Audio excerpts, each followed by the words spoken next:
Astaghfirullah. Assalamualaikum warahmatullahi wabarakatuh.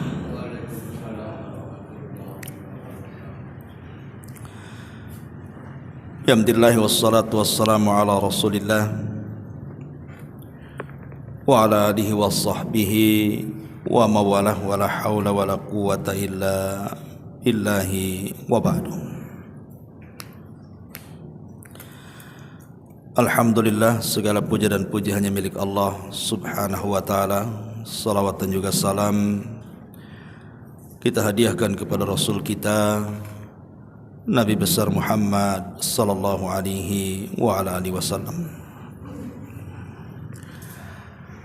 Pembahasan di malam hari ini kita akan membahas tentang masalah keluarga lagi, tentang 10 dosa seorang bapak kepada anak. 10 dosa besar seorang ayah kepada anaknya. Apa saja 10 dosa besar itu? Tentu kajian ini lebih fokus kepada bapak-bapak ya. Ibu-ibu di atas dengar saja. Ma'asyiral muslimin wal muslimat rahimani wa rahimakumullah. Kita tahu bahwa anak itu adalah anugerah yang luar biasa yang Allah titipkan kepada kita. Makanya para nabi mereka berdoa kepada Allah subhanahu wa ta'ala untuk dianugerahkan anak-anak kepada mereka. Karena kita tahu bahwa keturunan itu adalah anugerah untuk meneruskan cita-cita seorang ayah kepada anak. Kita lihat rata-rata para nabi yang punya anak, anaknya jadi nabi. Seperti umpamanya Nabi Daud punya anak Sulaiman, Sulaiman jadi nabi. Kemudian Nabi Ishak punya anak Yakub jadi nabi. Kemudian Nabi Zakaria punya anak Nabi Yahya jadi nabi juga. Artinya keinginan para nabi itu kalau mereka punya anak, mereka meneruskan estafet perjuangan mereka. Itu di dunia. Dan di akhirat tentunya anak itu diharapkan oleh orang tuanya jadi syafaat. Makanya kenapa dalam sebuah hadis ada seorang yang di sorga itu berpindah-pindah dari satu tingkatan ke tingkatan berikutnya. Jadi orang ini bertanya kepada Allah Azza wa Jalla, ya Rabb, amalku tidak cukup. Kenapa kau letakkan aku di tingkatan sorga yang tinggi ini? Maka Allah subhanahu wa ta'ala mengatakan, bistighfari waladaki iyak. Itu karena istighfar putramu kepadamu. Artinya bahwa keberadaan anak di dunia ini sangat bermanfaat untuk kehidupan kita di akhirat. Maka jangan pernah sia-siakan keberadaan mereka. Ada 10 dosa besar yang ingin saya jelaskan. Yang sadar ataupun tidak seorang ayah itu melakukannya, termasuk boleh jadi kita-kita di sini yang punya keturunan tentunya. Kita akan sebutkan 10 dosa besar ini secara global, baru kita rinci satu persatu. Yang pertama, ada ayah itu yang tidak pernah memberikan nafkah kepada anaknya. Bahkan yang lebih parah, terkadang dia menyuruh istrinya untuk bekerja. istrinya pula yang cari nafkah untuk anak-anaknya. Atau karena sebab boleh jadi mungkin suami sudah menceraikan istrinya dan dia tidak bertanggung jawab, akhirnya kemudian yang membesarkan anak-anaknya justru mantan istrinya. Atau mungkin dia safar terlalu lama, mungkin bertahun tidak pernah mengirim apapun kepada keluarganya. Istrinya juga yang menjadi beban bagi anak-anaknya. Atau mungkin karena menikah lagi, poligami, sibuk dengan istri kedua, lupa dengan anak-anaknya. Atau macam-macam sebabnya. Intinya bahwa ada sebagian ayah itu yang tidak tanggung jawab kepada anak-anaknya. Ini dosa besar, tidak boleh dilakukan. Ini yang pertama. Yang kedua, adamul adli fil hibati wal adha. Ketidakadilan seorang ayah terhadap anak-anaknya, baik dalam hibah ataupun pemberian, akhirnya mengakibatkan kebencian anak kepada orang tua, permusuhan anak kepada orang tua, hasadnya sesama anak dengan anak yang lainnya, ataupun terjadi perselisihan.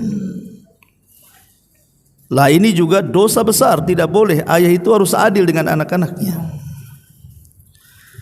Kemudian yang ketiga, akhdul amwal lil aulad bidzulmi wal i'tida. Seorang ayah yang mengambil harta anaknya. Karena pernah terjadi juga ayahnya ini tukang judi. Jadi kalau kalah itu selalu minta sama anaknya. Terkadang diambil pula harta anaknya secara zalim dan juga melampaui batas. Tidak boleh ayah itu mengambil harta anaknya kecuali dengan syarat. Nanti saya akan sebutkan syarat-syaratnya. Kemudian yang keempat, seorang ayah yang tidak pernah mengajarkan agama kepada anaknya, tidak pernah mengajarkan akhlak dan adab kepada anak-anaknya, tidak mengajarkan tauhid, akidah, salat dan perkara-perkara agama yang lainnya, sehingga anaknya tumbuh jahil, tidak tahu siapa Tuhannya, siapa nabinya. Na'udzubillah. Ini kezaliman, dosa besar. Ayah membiarkan anak tidak diajari agama. Ini yang keempat. Kemudian yang kelima, seorang ayah yang membiarkan anak-anaknya berlaku maksiat. Entah kemudian anak perempuannya buka aurat, tidak pakai jilbab, dibiarkan saja. Anak laki-lakinya kemudian dugem sana sini, tidak pernah pulang, tidak pernah melihat siapa kawannya, jahat baikkah dia, tidak punya kecemburuan sama sekali. Lah itu disebut dayuth, dilaknat oleh Allah Azza wa Jalla. Dosa besar, tidak boleh ayah membiarkan kemaksiatan di tengah-tengah keluarga dan anak-anaknya. Ini yang keenam. Kemudian yang ketujuh, yang keenam, zalim kepada anak-anaknya, khususnya kepada anak perempuannya. Ada seorang ayah itu yang memaksa anak wanitanya atau gadisnya itu menikah dengan laki-laki yang tidak disukainya. Padahal pernikahan itu harus dibangun di atas cinta dan kasih sayang. Tapi ada sebagian orang tua itu tidak peduli. Entah karena unsur harta, nampak calonnya walaupun sudah tua tapi kaya, kau harus nikah dengan dia biar kita kaya umpamanya. Atau sebaliknya, ayah membiarkan anaknya mencari jodoh seperti membeli kucing dalam karung. Entah jodohnya itu salatkah dia, muslimkah dia, baikkah dia, jahatkah dia, enggak peduli. Ini juga yang nomor 7 juga sama. Yang nomor 6 ya. Kemudian yang nomor 7, yang nomor 8, ataupun mungkin ada orang tua itu yang memaksa cerai anaknya karena tidak suka mungkin istri daripada anaknya atau suami daripada anaknya, dia paksa untuk cerai. Ini tidak boleh kezaliman, kecuali karena maslahat agama kan, ya. Ataupun seorang ayah yang mencaci, memaki ataupun merendahkan anaknya di hadapan orang lain, dan itu sering terjadi baik kepada anak yang masih anak-anak ataupun anaknya sudah dewasa. Enggak boleh, seorang muslim bukan pelaknat, bukan pencaci, bukan pemaki. Kemudian juga ada sebagian orang tua itu, seorang ayah yang tidak suka karena kelahiran anak perempuannya. Dia pengennya anak laki-laki, keluar anak perempuan. Kemudian dia hamili lagi istrinya, pengen punya anak laki-laki, punya anak perempuan lagi. Asih perempuan saja 12 orang tuh. Akhirnya benci dia. Ini adat jahiliyah, perempuan laki-laki sama saja dalam Islam itu. Dan yang terakhir tentunya mendoakan laknat, mendoakan keburukan orang tua kepada anaknya. Inilah 10 dosa besar, tidak boleh dilakukan seorang ayah kepada anaknya. Baik, kita rinci satu-satu. Yang pertama, ada seorang ayah itu yang tidak bertanggung jawab. Nabi SAW mengatakan, khairukum li ahli wa ana khairun li ahli. Kata Nabi, sebaik-baik kalian adalah orang yang baik dengan keluarganya, dan aku sudah mencontohkan bagaimana aku baik saat bermuamalah dengan keluargaku, kata Nabi. Lah, salah satu kebaikan seorang ayah adalah memberikan nafkah. Itu kewajiban dia. Makanya Allah mengatakan dalam surah Al-Baqarah 233 itu, wa 'alal mauludi lahu rizquhunna wa kiswatuhunna bil ma'ruf. Dan kewajiban seorang ayah itu memberi makan dan pakaian kepada mereka keluarganya dengan cara yang baik. Dan nafkah wajib seorang ayah itu, satu, memberikan tempat tinggal, jangan ditelantarkan keluarganya termasuk anak-anaknya. Yang kedua, memberi makan dan minum, itu tanggung jawab seorang ayah. Kemudian mencari obat kalau seandainya anak-anaknya sakit, bawa ke dokter, beli obat di apotek. Kemudian mendidik, kemudian menafkahi pendidikannya. Ini 5 kewajiban seorang ayah tuh. Salah satunya adalah memberikan nafkah. Karena tadi saya katakan, ada seorang ayah itu yang tidak bertanggung jawab. Justru dia enak-enak aja hidupnya tuh. Justru istrinya yang mencari, disuruhnya istrinya keluar negeri, kawan. Disuruh ke Singapura, disuruh ke Arab Saudi, disuruh ke Hong Kong, disuruh kemana lagi, jadi pembantu di luar negeri. Coba, dianya ongkang-ongkang di rumah tuh. Dia pula yang merawat anaknya, istrinya yang suruh banting tulang cari kerja. Masyarul muslimin yang dimuliakan Allah Azza wa Jalla, ini namanya dunia terbalik namanya. Jadi kewajiban seorang ayah lah yang bekerja keras, bukan istri yang suruh bekerja keras. Karena ada suami-suami yang tipe seperti itu tuh. Jadi suruhnya istri kerja, dianya pula tak kerja.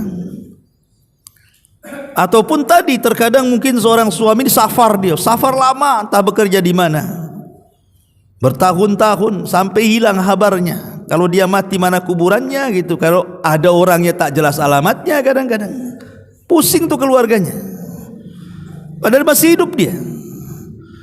Lah ini masalah kan gitu. Atau tadi karena poligami, nikah dengan yang kedua, beda daerah pula tuh, lebih lama di istri keduanya, istri tuanya dibiarkan sampai menelantarkan anak-anaknya. Atau yang lebih banyak di masyarakat terjadi ini biasanya kalau suami sudah menceraikan istrinya, kemudian hak asuh diambil oleh istrinya, itu suami tidak pernah nengok anaknya itu. Jangankan ngirim uang, nengok pun tidak, nanya pun tidak. Ini kan bahaya, dosa besar, ikhwatu fiddin. Padahal Nabi SAW mengatakan, dinarun anfaqtahu fi sabilillah wa dinarun anfaqtahu fi raqabatin wa dinarun tasaddaqta bihi ala miskin wa dinarun anfaqtahu ala ahlik a'zamuha ajran alladhi anfaqtahu ala ahlik. Satu dinar yang engkau keluarkan di jalan Allah, lalu satu dinar yang engkau keluarkan untuk memerdekakan seorang budak, lalu satu dinar engkau keluarkan untuk orang miskin, lalu satu dinar engkau berikan nafkah kepada keluargamu, yang terakhir ini yang paling baik kata Rasul. Jadi kalau kita kemudian menginfakkan harta kita untuk keluarga, itu pahalanya jauh lebih besar dibandingkan menginfakkan harta ini kepada orang lain. Apalagi na'udzubillah sampai ditelantarkan anaknya jadi pengemis, bahkan diajari ngemis lagi. Saya kadang-kadang miris ya kawan, kalau lewat di lampu-lampu merah itu, kadang anak-anak gedor-gedor kaca gitu kan, bawa lap kaca, bang katanya kan, ini anak siapa sebenarnya ini? Mau kita ambil takut disuruh nyulik nanti kan. Kita masukkan pesantren aja lah anak kayak gini kan. Ya, belum tentu juga orang tuanya mau kan. Cuman miris saja, ini anak siapa? Kadang-kadang malam-malam ikhwan, saya pernah jam 1 malam di lampu merah itu. Enggak tahu orang tuanya ada di mana, sembunyi di mana tuh. Anaknya keluyuran di sekitar lampu merah tuh. Coba, karena na'udzubillah, di mana akhlak seorang ayah kayak gini nih? Dosa besar. Ya. Ma'asyiral muslimin yang dimuliakan Allah Subhanahu wa taala. Ini yang pertama. Kemudian yang kedua, tidak adil. Ini yang banyak juga di masyarakat kita. Dahulu ada seorang sahabat namanya Nu'man ibn Bashir radhiyallahu anhu. Nu'man ini adalah sahabat yang pertama lahir pasca hijrah Nabi SAW dari Mekah ke Madinah dari kalangan Ansar.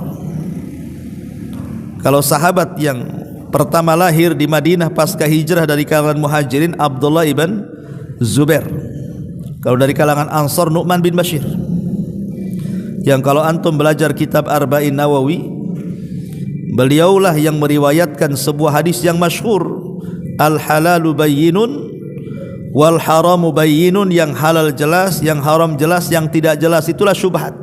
Nah, itulah perawinya Nu'man bin Bashir itu. Jadi Nu'man bin Bashir ini satu hari dipanggil ayahnya, namanya Bashir. Kemudian sang ayah Bashir ini mengatakan kepada Nu'man bahwa dia akan menghadiahkan satu kebun kurma yang sangat luas, penuh dengan tanaman-tanaman kurma dan siap dipanen. Karena tentu kecintaan ayah kepada anaknya. Karena ayah ini kadang-kadang kalau sudah cinta dengan anaknya, apapun yang diinginkan anaknya pasti dikasih itu. Jadi akhirnya kemudian istrinya tidak mau kecuali disaksikan oleh Nabi SAW hibahnya seorang ayah atau hadiahnya seorang ayah kepada anak ini. Datanglah kemudian kepada Nabi SAW. Maka Nabi SAW bertanya kepada Bashir, adakah putramu selain Nu'man? Kau memang punya putra satu ya kepada Nu'man? Kata ayahnya tidak. Kata Bashir, tidak, anakku banyak.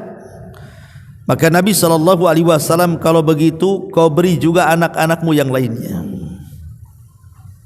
Kau beri juga anak-anakmu yang lainnya. Ini tidak adil namanya kan.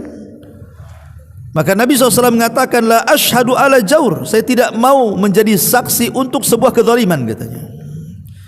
Dari sini Nabi SAW mengatakan, ittaqullaha wa'dilu baina auladikum, bertakwalah kepada Allah, berbuat adillah kalian di antara anak-anak kalian. Adil dengan anak-anak itu, baik anak kepada anak laki-laki atau anak perempuan, apalagi anaknya banyak. Kecuali kalau yang dimaksud ketidakadilan itu masalah kecintaan, lain beda. Kalau tidak adil dalam masalah cinta tidak ada masalah, karena cinta itu urusan hati. Kadang anak lebih suka, ayah lebih suka kepada anaknya yang ini karena kecerdasannya, dia tidak suka dengan yang ini karena kenakalannya, dia suka dengan yang ini karena dia bagus agamanya, dia tidak suka dengan ini karena buruk agamanya, tidak masalah kalau masalah cinta tuh. Tapi kalau sudah urusan harta, tidak boleh kecuali adil. Dan adil itu tentu menempatkan sesuatu pada tempatnya. Bukan harus pukul rata, kalau dikasih 100 juta semua 100 juta, tidak. Artinya sesuai dengan kebutuhannya. Tentu anak SD berbeda dengan anak SMP, anak SMP berbeda dengan SMA, SMA berbeda dengan S1, yang belum kawin berbeda dengan yang akan kawin, dan begitu seterusnya. Jadi dudukkanlah perkara itu pada tempatnya. Ma'asyiral muslimin yang dimuliakan Allah Azza wa Jalla. Kemudian yang ketiga, ada seorang ayah itu, karena mungkin anaknya sudah bekerja, sudah ada pemasukan, ada apalagi mungkin anaknya kaya dan begitu seterusnya. Ada ayah itu yang semena-mena mengambil harta anaknya. Berdalil pula dia, ada hadis Nabi SAW dari Jabir bin Abdullah radhiyallahu an. Jadi ada seorang laki-laki datang kepada Rasul.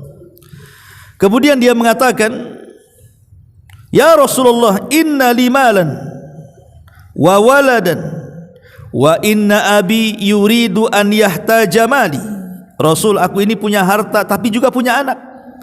Lah ayahku menghendaki hartaku. Maka Nabi SAW mengatakan, anta wa maluka li abik, kamu dan hartamu milik bapakmu. Kamu dan hartamu milik bapakmu. Memang secara zahir hadis ini, walaupun ada yang melemahkan hadis ini, tapi ada juga yang mensahihkan. Seolah-olah apa? Bahwa kita dan harta kita ini milik orang tua kita. Zahir hadis seperti itu. Kamu dan hartamu milik bapakmu. Tetapi tentu tidak bisa dipahami seperti itu saja hadis ini. Sebab kalau dipahami secara retarlek, artinya secara zahirnya saja, nanti akan bertentangan dengan nas-nas yang lainnya. Contoh umpamanya, kalau hadis ini diartikan secara zahirnya, lahiriahnya, kamu dan juga hartamu milik bapakmu, berarti kalau seandainya anak ini meninggal, berarti hartanya milik bapaknya semua kan? Berarti terhapuslah hukum-hukum waris kepada anak-anaknya. Jadi bukan itu pemahamannya. Al-Imam Ibnu Utsaimin rahimahullahu taala memberikan 4 syarat. Boleh orang tua itu mengambil harta anaknya kalau ada 4 syarat. Kalau tidak ada 4 syarat, jangan coba-coba seorang ayah mengambil harta anaknya. Kata Syekh Utsaimin, yang pertama, alla yakuna fi akhdihi dhararun 'alal ibn. Tidak boleh kalau seorang ayah mengambil harta anaknya itu terdapat madharat kepada anak. Tidak boleh. Umpamanya ayah mengambil rumahnya, keluar sana cari tempat di luar, akhirnya anaknya kelimpungan, kemudian tidur di mana tidak tahu, karena tempat tinggalnya diambil ayahnya. Itu madharat namanya kan ya. Jadi tidak boleh. Ataupun mamanya di musim dingin lah, kalau di daerah kita enggak, tapi kan kalau daerah Timur Tengah itu kan dalam setahun itu ada musim dingin, mereka butuh selimut gitu ya. Kalau seandainya kemudian di musim dingin diambil selimut anaknya oleh ayahnya, itu madharat bagi anaknya kan, bisa aja dia sakit nantinya. Nah, itu tidak boleh. Ini yang pertama, syaratnya tidak boleh membuat madharat anaknya. Yang kedua, alla tata'allaq bihi hajatul lil ibn. Tidak boleh mengambil harta anak yang berkaitan dengan hajatnya anak. Umpamanya anak ini ke kantor punya sepeda motor 1, diambil pula sama ayah, suruh jalan kaki. Lah, ini gimana ceritanya ya. Atau dia ke pasar pakai motor, diambil sama ayahnya, kau belanja ke pasar jalan kaki sana. Tidak boleh, karena sekarang ini kendaraan kan jadi hajat ya. Sudah jadi kaki masalahnya. 1 meter aja naik motor itu, apalagi 1 kilo ya kan. Nah, jangan sampai mengambil harta anak itu yang merupakan hajat kebutuhan anak. Ini yang kedua. Kemudian yang ketiga, alla ya'khud al-mal min ahadi abnaihi liyu'tiyahu li ibni akhar. Ataupun orang tua mengambil harta anaknya untuk dikasihkan ke anak yang lainnya. Contoh umpamanya antum disukses di Batam nih, orang tua di kampung minta uang sama antum, tolong kirimi uang. Ya karena orang tua ya kasih aja, namanya orang tua dikirim. Rupanya uang yang dikirim antum dikasihkan ke saudara antum tuh yang ada di kampung. Dikasihkan ke saudaranya karena mungkin pengangguran. Pertama antum tidak dengar, lama-lama kok aneh ini orang tua ini, kok belum 1 bulan sudah minta uang. Akhirnya ditelisik, rupanya uang itu bukan untuk dia, dikasihkan pula ke anak-anaknya yang lainnya. Ini tidak boleh. Jangan mau kalau seandainya kemudian orang tua mengambil harta kita untuk diberikan kepada saudara kita yang lainnya. Apalagi dia sudah berumah tangga, sudah punya kewajiban suaminya mencari nafkah, bukan tanggung jawab kita memberikan nafkah. Kecuali kalau ingin sedekah, lain ceritanya. Kita ingin membantu lewat orang tua tidak masalah. Tapi kan kebanyakan biasanya anak sakit hati, dia mau menyenangkan orang tua dengan mengirim uang, tahu-tahu uangnya habis dimakan anak-anaknya yang lainnya kan. Makanya kata Syekh Utsaimin, syarat yang ketiga, boleh orang tua mengambil harta anaknya tapi bukan untuk diberikan ke anaknya yang lain. Kemudian yang keempat, di sini kata Syekh Utsaimin, syartur rabi wa huwa an takuna indal abhajatul lil mal. Boleh orang tua mengambil harta anaknya kalau dia ada kebutuhan mendesak. Mungkin dia sakit pengen berobat, beras habis pengen makan, ini bayar kontrakan ntar lagi mau habis kan, itu nggak masalah kalau memang ada hajat kan itu. Tapi kalau kemudian orang tua sampai zalim, sampai melampaui batas, apalagi untuk maksiat, kan banyak kisahnya, bapaknya judi, kalau kalah minta lagi uangnya sama anak, minta, ini nggak bisa, nggak boleh ya. Jadi ini kezaliman orang tua. Yang ketiga adalah mengambil harta anak dengan cara zalim dan melampaui batas. Ini yang ketiga, dosa besar ayah kepada anak. Kemudian yang keempat adalah tidak mengajari agama, tidak mengajari akhlak, tidak mengajari tauhid. Padahal Allah mengatakan dalam surah Tahrim ayat 6 itu, ya ayyuhalladzina amanu qu anfusakum wa ahlikum nara. Wahai orang-orang yang beriman, jagalah diri kalian dan keluarga kalian dari api neraka. Ali radhiyallahu anhu ketika memberikan catatan kepada ayat ini, maksudnya apa? Menjaga keluarga dari api neraka itu artinya ajarkan mereka ilmu dan ajarkan mereka adab. Ajarkan mereka ilmu dan adab, artinya ajarkan mereka tauhid, akidah, salat, yang wajib-wajiblah ajarkan kepada mereka. Kalaupun orang tuanya jahil tidak bisa, hantar ke pengajian ya. Tapi kan secara umum kita suruh anaknya ngaji nak, kan begitu, salat nak, kan gitu. Ajarkan adab-adab keseharian, cara bicara, mulai cara bicara, cara makan, cara berjalan, dan begitu seterusnya. Ini kewajiban ayah nih, mendidik mereka. Kalau tidak, seandainya anak ini jahat karena tidak dididik, maka dosa anak akan ditanggung orang tuanya. Ingat kisah tentang seorang bapak yang melaporkan kejahatan anaknya di masa Amirul Mukminin Umar bin Khattab. Walaupun sebenarnya melemahkan riwayat ini, tapi masyhur. Jadi ada orang tua ini punya anak durhaka sama ayahnya, sampai karena ayahnya juga anaknya sudah dewasa, kemudian bapaknya pun sudah tua, kan takut juga sama anaknya kan. Durhakalah anak ini kepada ayahnya. Akhirnya oleh ayahnya dibawa ke persidangan, dilaporkan kepada Umar. Ketika itu menjadi khalifah Amirul Mukminin radhiyallahu anhu. Maka Umar pun kemudian mengatakan kepada ayahnya, ada apa kau ke persidangan ini?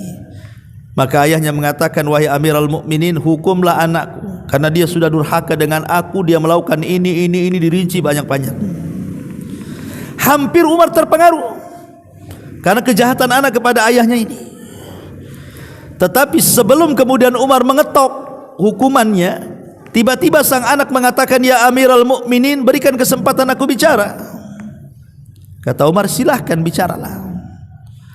Kemudian kata anak ini, wahai Amirul Mukminin, saya ingin tanya satu pertanyaan saja sebelum kau ketok tuh meja hukuman tuh. Apa itu? Apa kewajiban seorang ayah kepada anak?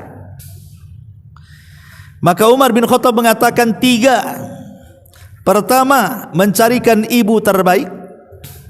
Kedua, mengajarkan mereka Quran. Ketiga, memberi nama anak itu dengan nama yang baik. Kata Umar bin Khattab, kewajiban seorang ayah mencarikan ibu terbaik, memberikan nama terbaik, dan mengajarkan Al-Quran. Kata anak ini, wahai Amirul Mukminin, tiga-tiganya enggak ada sama ayah saya, katanya. Pertama, mencarikan ibu yang baik. Tidak, aku ini anak seorang budak. Ayahku membeli budak majusi di pasar, kemudian digauli, hamil, lahir aku. Yang kedua, dia memberi nama aku dengan nama yang buruk, nama binatang. Kemudian yang ketiga, satu huruf Quran pun dia tidak pernah mengajarkan aku, katanya. Wah, Umar langsung marah. Sidang ditutup, tak jadi, katanya. Kenapa? Sebelum anakmu durhaka kepadamu, engkau sudah lebih durhaka kepada anakmu, katanya. Ini kan seperti ini, ikhwan. Ya, harusnya kata Umar apa? Mencarikan ibu terbaik. Makanya kenapa dalam pranikah itu kan Nabi SAW mengatakan, nikahilah wanita itu karena 4 perkara. Karena cantiknya, karena nasabnya, karena hartanya, dan yang terakhir karena agamanya. Kata Rasul, fadfar biddatid din taribat yadak. Ambil yang baik agamanya, selamat kau dunia akhirat. Makanya dalam hadis yang lain, idza ja'akum man tardawna dinahu wa khuluquhu. Kalau datang laki-laki melamar putrimu, baik agamanya, mantap agamanya, baik pula akhlaknya, nikahkan dengan dia. Kalau tidak, hancur anakmu. Artinya carikan jodoh terbaik supaya turunannya baik. Gitu ya. Yang kedua, setelah punya anak, kasih nama terbaik. Jangan kemudian karena dia orang Jawa cari kemudian bahasa-bahasa Jawa. Orang Melayu cari bahasa-bahasa Melayu. Orang Padang cari pakai bahasa Padang. Kadang disesuaikan dengan tanggal kelahiran bulannya. Kalau lahir di bulan Oktober dikasih nama Oktober. Ini gimana? Ya. Bukan begitu. Ngasih nama itu cari nama-nama Allah. Kalau dia laki-laki gitu. Kalau dia perempuan cari nama-nama istri-istri Nabi, sahabat-sahabat Nabi, kan itu yang baik-baik. Karena nama itu mempengaruhi karakter. Boleh jadi itu doa bagi anak itu sendiri. Kemudian juga ajarkan Quran, ajarkan agama. Ini kezaliman ayah kepada anak, tidak mengarahkan ke dalam agama dan tidak mengajari adab mereka.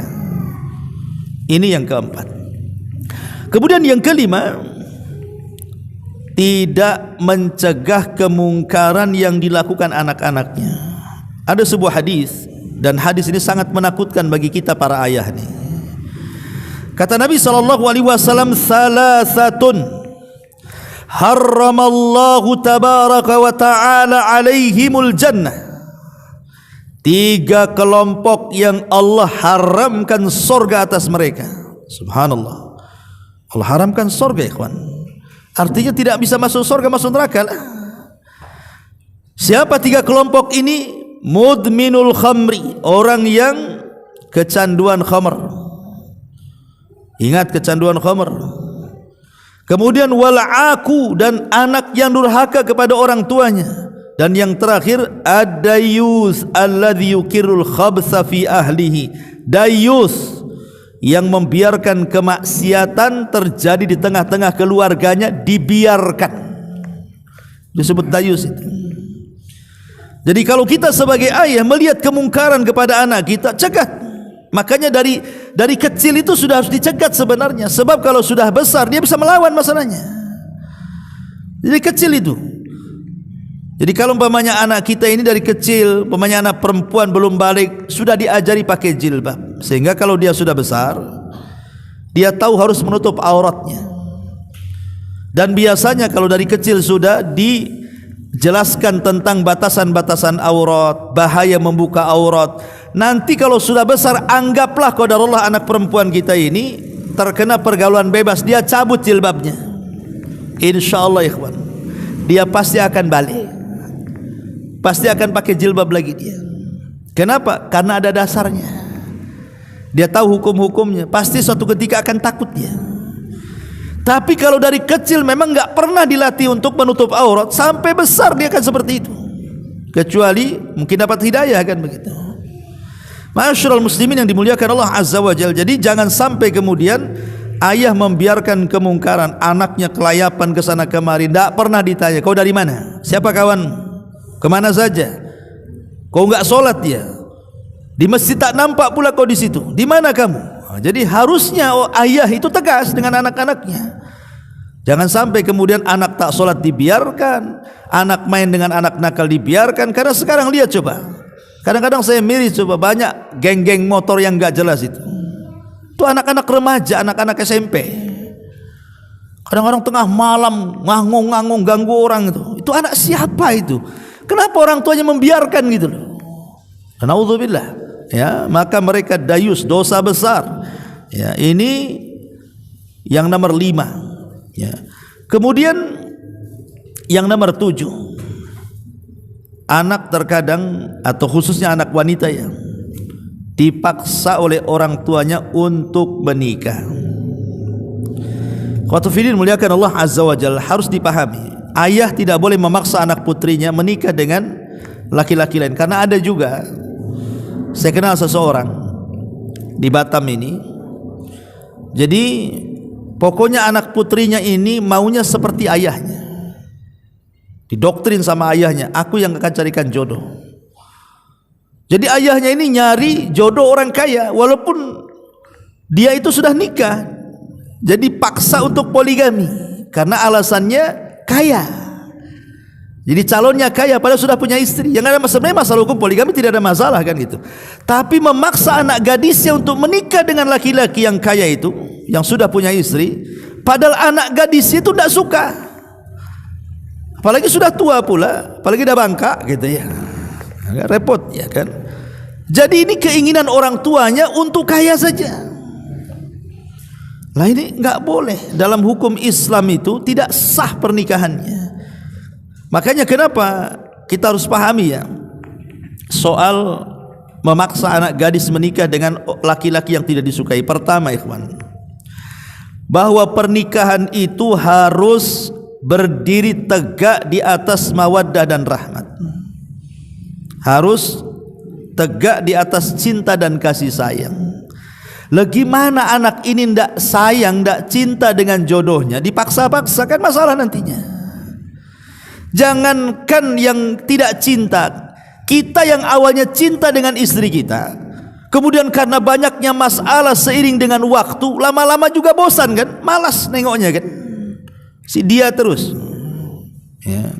Kadang-kadang udah bosan nengok dia karena mungkin saking banyaknya masalah, hilang cintanya, hilang sayangnya itu yang sudah lama menikah kan. Lah ini sama sekali tidak ada perasaan cinta sayang, dipaksa-paksa kau harus kawin dengan dia. Ini tidak bisa, ini menyelisihi aturan pernikahan. Yang kedua, bahwa manusia tidak bisa dipaksa soal cinta tuh. Enggak bisa manusia dipaksa soal mencintai itu. Makanya kenapa Allah mengatakan walan tastati'u an ta'dilu bainan nisa walau harastum. Kalian sekali-kali tidak akan dapat berlaku adil kepada istri-istrimu kalau kamu punya lebih daripada satu istri. Maksud tidak adil di sini maksudnya perasaan. Kalau perasaan tidak bisa, antum punya istri 4. Tidak mungkin perasaan antum semua sama 100%, tidak mungkin. Pasti akan yang kesini lebih seneng mungkin karena mudanya, yang kesini lebih suka karena manisnya, yang kesini lebih suka karena gemoynya atau apalah kan. Kan itu ya. Pasti adalah perasaan cinta itu mesti beda. Tapi kalau hak itu harus adil kan itu. Tetapi kan cinta tidak bisa dipaksa masalahnya. Ya. Kemudian ikhwatu fiddin, Nabi tidak pernah memaksa anak-anaknya nikah dengan selera dia. Nabi kan punya anak perempuan 3 loh, 4 ya kan, dari Ruqayyah, Ummu Kulthum, kemudian Zainab sampai kepada Fatimah. Satu pun Nabi tidak memaksa mereka nikah. Mereka cari jodoh, disesuaikan dengan keinginan mereka. Lah ini menunjukkan bahwa tidak boleh memaksa anak gadis kecuali karena kerelaannya. Makanya pentingnya anak gadis itu diajari agama. Kalau diajari agama, dia akan nurut sama orang tuanya. Terserah ayah lah mau nyarikan, yang penting samat hafal Qur'annya dengan saya, kan begitu. Sama juga dia manhaj dan akidahnya, dia nurut saja, dia mau.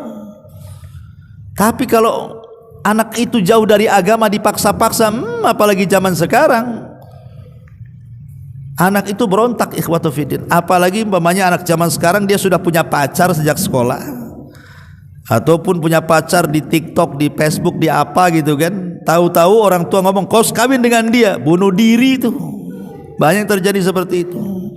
Itulah pentingnya pendidikan agama, ikhwatu fiddin yang dimuliakan. Makanya hadis Rasul mengatakan apa? As-sayyibu ahaqqu bi nafsiha min waliyiha wal bikru yasta'dhinuha abuha fi nafsiha wa idnuha somatuha, kata Rasul. Seorang janda lebih berhak atas dirinya daripada walinya, sedangkan perawan maka ayahnya harus meminta persetujuannya.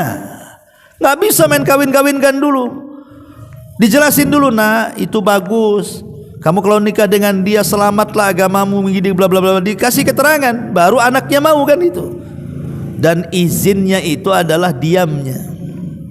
Sebab biasanya kalau anak gadis dia tidak berani mengungkapkan sesuatu karena malu. Lain dengan janda, belum ngomong udah ngomong dia, kawinkan aku dengan dia. Itu kalau janda tuh udah berani, apalagi jandanya sudah di atas kepala 4. Ya, itu tebar pesona tuh.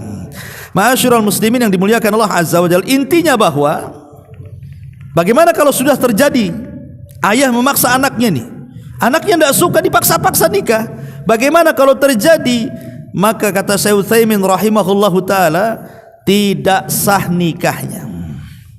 Tetapi walaupun tidak sah nikahnya, mempelai wanita tidak boleh menikah lagi kecuali mendapatkan cerai dari suaminya. Dan si suami tidak boleh menggaulinya sampai dia redha. Ya, jadi di sini ada hukum di sini. Ini seorang ayah paksa anak gadisnya menikah. Anaknya tidak suka, akhirnya terjadi pernikahan karena takut anaknya dengan ayahnya. Secara hukum pernikahan tidak sah. Tetapi walaupun tidak sah, anggaplah tidak sah pernikahannya, bukan berarti kemudian si perempuan ini enak saja kemudian menikah dengan laki-laki yang dicintainya. Tidak, harus diceraikan dulu sama si laki-laki yang tidak disukainya, dan si laki-laki yang tidak disukainya yang sudah menikahinya tidak boleh menyetubuinya sampai ada kerelaannya. Nah, ini harus dipahami ya. Ini yang nomor 7, tidak boleh ayah memaksa orang tuanya untuk menikah. Kemudian yang nomor 8, terkadang ayah ini mencaci, memaki, merendahkan anak itu di depan manusia. Kadang anak-anak ya, masih anak-anak, kok ini bodoh katanya, di depan teman-temannya. Kok bodoh kau ini katanya. Akhirnya kan teman-temannya dengar, pasti akan dibulinya kan, ataupun ngomong kasar itu di depan tetangganya. Dan ini saya lihat sering terjadi, terutama orang-orang awam tuh. Orang-orang awam yang tidak takut dengan lisan mereka itu kadang mencaci maki anak tuh, naudzubillah tuh. Udah sumpah serapah itu keluar itu kayaknya. Binatang-binatang keluar semua. Binatang aja tidak pernah mencaci binatang yang lain dengan menyebutkan binatang tuh. Ada babi kalau lagi marah, anjing kau nggak ada, karena babi nggak bisa ngomong. Tapi binatang aja tidak pernah mencaci dengan binatang yang lain, manusia loh. La ilaha illallah. Maka tidak boleh, ini dosa besar, tidak. Apalagi itu anak sendiri. Ya. Kemudian yang nomor 9 ini juga tidak kalah pentingnya. Kadang ada adat-adat jahiliyah itu masih menetap di hati-hati kita ini. Seperti mamanya dari awal dia pengen anak laki-laki, yang lahir pula anak perempuan. Atau mungkin sebaliknya, akhirnya dia tidak suka, tidak selera mendidik anaknya itu karena tidak sesuai dengan keinginannya. Makanya orang-orang jahiliyah itu disebutkan dalam surah An-Nahl ayat 58-59 itu, wa idza busyira ahadukum bil untha dhalla wajhuhu muswaddan wa huwa kadhib yatawara minal qaumi min su'i ma busyira bi. Padahal apabila seseorang dari mereka, maksudnya orang-orang jahiliyah, dihabar gembirakan dengan kelahiran anak perempuan, wajah mereka menghitam padam saking marahnya. Dia sembunyikan dari banyak orang disebabkan kabar buruk yang disampaikan kepadanya. Jadi orang-orang jahiliyah itu kalau punya anak perempuan itu sudah kabar buruk tuh bagi ayahnya tuh. Karena apalah anak perempuan tidak bisa diandalkan, kata mereka. Kalau anak laki-laki kan bisa jadi pejuang, mujahid, ngasih nafkah, bisa jadi sukses, membanggakan orang tua. Anak perempuan apa katanya? Maka datang Islam kemudian menyamakan derajat wanita dengan laki-laki. Walahunna mithlul ladzi alaihinna bil ma'ruf. Bahwa laki-laki dan perempuan sama saja dalam hal kebaikan. Yang mulia di antara mereka adalah ketakwaan, bukan jenis kelamin. Ma'asyiral muslimin yang dimuliakan Allah Azza wa Jalla, maka semua anak itu sama. Bahkan kalau mereka paham tentang keutamaan memelihara anak perempuan. Nabi SAW loh sampai kemudian memberikan balasan yang luar biasa bagi antum yang punya anak perempuan. Perhatikan hadis ini. Rasul mengatakan, manibtala atau manibtuliya min hadhil banat bi syai'in fa ahsana ilaihinna kunna lahu sitran minan nar. Barang siapa yang diuji dengan sesuatu dari anak-anak perempuannya, lalu dia berbuat baik kepada mereka, maka mereka akan menjadi penghalang bagi orang tuanya dari api neraka. Dalam riwayat Rasul mengatakan, man ala salasa banatin fa adabbahunna wa zawwajahunna wa ahsana ilaihinna falahul jannah, kata Rasul. Siapa saja yang mengasuh 3 putrinya lalu mendidiknya kemudian mengawinkannya dan memperlakukan 3 putrinya dengan baik, maka dijamin dia masuk surga. Subhanallah. Beruntung kalau antum punya anak perempuan itu. Karena tantangan merawat anak perempuan beda dengan anak laki-laki. Tantangan anak perempuan ini berat kan gitu. Karena apa? Hilang sedikit saja kena pergaulan bebas, malunya luar biasa. Tapi kalau anak laki-laki kemana aja kan diumbar saja, kita tidak peduli. Tapi kalau anak perempuan hilang sedikit dah was-was kita. Makanya dulu ada kisah itu, ada bapak-bapak, nampaknya preman karena bertato-tato tuh, datang ke rumah nangis-nangis. Ya, saya bilang preman bisa juga nangis, saya bilang kan. Jadi saya bilang, ada apa Pak? Tolonglah Pak Ustadz ruqyah anak saya, katanya. Emang kesurupan anak bapak? Enggak, katanya. Kemudian dicerita, dulu anak saya itu mondok itu di Medan sana, katanya, 2 tahun. Saya senang anak saya karena saya sudah jahat, janganlah anak saya jahat, katanya. Tapi ibunya katanya enggak tega. Sudahlah, udah 2 tahun aku rindu dengan anakku, pulang aja ke Batam, katanya. Kita pondokkan, kita sekolahkan di Batam saja. Akhirnya cekcoklah dia dengan istrinya, kalah pula dia. Mungkin tipe-tipe suami takut istri. Dibawalah akhirnya anak itu baru 2 tahun mondok, bawa ke Batam. Sampai di Batam ketemu kawan-kawan sebaya dia. Akhirnya tidak mau mondok, mau sekolah saja. Sekolah ke negeri. Itu waktu dari pengambilan anak dia dari pesantren, cuman 2 minggu hilang anaknya. Hilang anaknya. Wah, orang tuanya stres. Rupanya anaknya berkawan dengan anak-anak geng motor, anak-anak pang itu. Ketahuan, marah bapaknya. Akhirnya dikurung. Dikurung, loncat dari jendela dia. Ceritanya tuh, loncat dari jendela, hilang lagi 2 minggu. Pas ketemu ada di kos-kosan lantai 2, bawahnya warung Padang, atasnya kos-kosan. Pas ditengok anaknya udah betato semuanya, sudah bertindih semuanya, udah kayak setan. Bayangkan coba, 2 tahun mondok bisa dirusak dengan 2 minggu tuh. Ini terjadi ini. Akhirnya udah ketahuan itu, minta bantuan. Sempat lapor polisi, anaknya hilang juga tuh. Akhirnya kemudian ketangkep, anaknya dikurung. Jadi minta ke saya, Ustadz ruqyah anak saya. Itu cerita ruqyahnya tuh. Katanya kesurupan. Nah, itu bukan kesurupan, ayahnya. Makanya kenapa sudah bagus-baguslah di pesantren, coba. Akhirnya dia seperti ini, coba. Lah ini kan menunjukkan apa? Bahwa tantangan merawat anak perempuan itu memang berat. Makanya wajar siapa yang punya anak perempuan kemudian mendidik dia dengan baik-baik sampai kemudian adabnya terdidik, ibadahnya baik, 2 pahala dalam 2 hadis ini. Pertama, anak itu akan menjadi penghalang kita dari neraka. Yang kedua, kita dijamin masuk surga. Ya, makanya kalau antum punya anak perempuan, baik-baiklah mendidik mereka.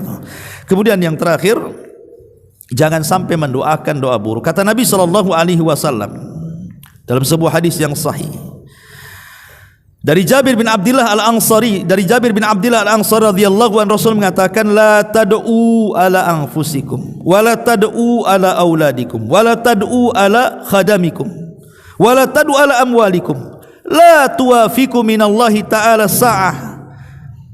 sa'ata nailin fiha ata fayastajibu lakum. Jangan kalian mendoakan buruk kepada diri-diri kalian. Jangan kalian mendoakan buruk kepada anak-anak kalian, kepada pembantu-pembantu kalian, kepada harta-harta kalian, karena dikhawatirkan ketika kita berdoa bercocokan dengan waktu mustajab doa, akhirnya didoakan dan dikabulkan doanya. Makanya para ulama itu, berapa banyak dari kalangan ulama yang mereka karena kemarahannya akhirnya mendoakan buruk kepada anak-anaknya menjadi penyesalan seumur hidupnya. Coba bayangkan kalau seandainya ada orang tua nih. Ada seorang saya bercerita, jadi anak ini masih kecil, masih remaja. Jadi saking nakalnya anak-anak remaja, kan biasa nakal ya kan, anak-anak remaja itu. Jadi saking nakalnya orang tuanya itu sampai berak, sampai mendoakan buruk. Nak katanya sama orang tuanya nih, kalau kau nakal seperti ini, semoga serongsong peluru menancaplah di kepalamu tuh. Nah, saking nakalnya dia ngomong begitu. Ya. Akhirnya doa ini lupa orang tuanya kalau pernah mengucapkan kalimat itu kepada anaknya. Anaknya itu tumbuh dewasa akhirnya. Tumbuh dewasa, mulai sekolah SD, SMP, SMA, sampailah kuliah anak ini. Akhirnya setelah dia selesai kuliah, keterima pula lah di militer. Dia daftar kepolisian, masuk dia. Rupanya saat pelatihan itu, dia main-main sama kawannya dengan pelatuknya, dengan pistol itu, disangkanya nggak ada pelurunya. Jadi buat main-main di kepalanya itu, rupanya masih ada satu serongsong di pelurunya itu. Ditembakkan masuk ke kepalanya, mati akhirnya. Jadi orang tuanya itu menyesal seumur hidupnya. Kenapa bisa terjadi seperti itu? Jadi dia baru perasan kalau dulu waktu anak ini masih remaja, dia pernah mendoakan seperti itu. Rupanya dikabulkan doanya setelah dia dewasa. Makanya kenapa para ulama tadi mengatakan berapa banyak ulama yang menyesal, menangis seumur hidupnya gara-gara kemarahan, akhirnya terlontar kalimat doa buruk dan Allah kabulkan. Lah makanya kenapa jangan mendoakan keburukan kepada anak-anak. Dikhawatirkan tidak diijabah sekarang, tapi diijabah nanti. Yang boleh jadi kemudian setelah anak itu baik, kita sayang dengan dia, rupanya dikabulkan pula doa kita yang lalu-lalu itu. Maka dari sekarang tahan lisan, doakan saja kebaikan kepada mereka, mudah-mudahan menjadi sebuah kebaikan. Seperti contohnya kalau antum baca biografi Imam Sudes, Imam Mekah, kalau antum umrah ataupun haji kan makruf Imam Sudes, ya, Imam Masjidil Haram, sekarang jadi menteri. Itu dalam biografinya ibunya namanya Sudes, pernah juga anak-anak sama dengan kita, juga pernah remaja, pernah nakal juga. Tapi setiap dia nakal, ibunya selalu tafaul, tidak pernah mengeluarkan kata-kata jelek. Dia hanya mengatakan Sudes, mungkin bahasa kitanya kan, daripada kau nakal, kau pergi sana ke haram, mudah-mudahan kau jadi imam di situ. Besoknya nakal lagi, itu lagi diucapkan ibunya, Sudes, kau pergi saja ke haram daripada kau nakal tuh, mudah-mudahan kau jadi imam di sana. Setiap nakal orang tuanya jengkel, itu yang diucapkan. Subhanallah, siapa nyangka kemudian ucapan ibunya yang terulang-ulang bertahun-tahun itu menjadi sebuah kenyataan. Siapa yang tidak kenal Imam Sudes, imam yang ditunggu-tunggu kalau jadi imam di Masjidil Haram tuh. Nah, coba antum kayak gitu. Ya kalau anak nakal, kamu nih nakal, sana ke Jabal Uhud sana, gantikan Abu Umairah di sana. Ya siapa tahu anak meninggal, dia pula yang jadi mudirnya di sana kan gitu. Nggak masalah. Ya, yang penting yang baik-baik saja. Yang ke Al-Fajri sana, mudah-mudahan jadi imam kau di sana. Nanti Pak Imam keluar, dia pula jadi imam. Intinya bahwa jangan kemudian latah dengan bahasa-bahasa kotor, akhirnya menjadi sebuah kenyataan. Lah inilah di antara 10 dosa besar seorang ayah kepada anaknya. Wallahu alam, mudah-mudahan ada manfaatnya. Subhanakallahumma bihamdika asyhadu an la ilaha illa anta astaghfiruka wa atubu ilaik. Allahu taala alam. Assalamualaikum warahmatullahi wabarakatuh.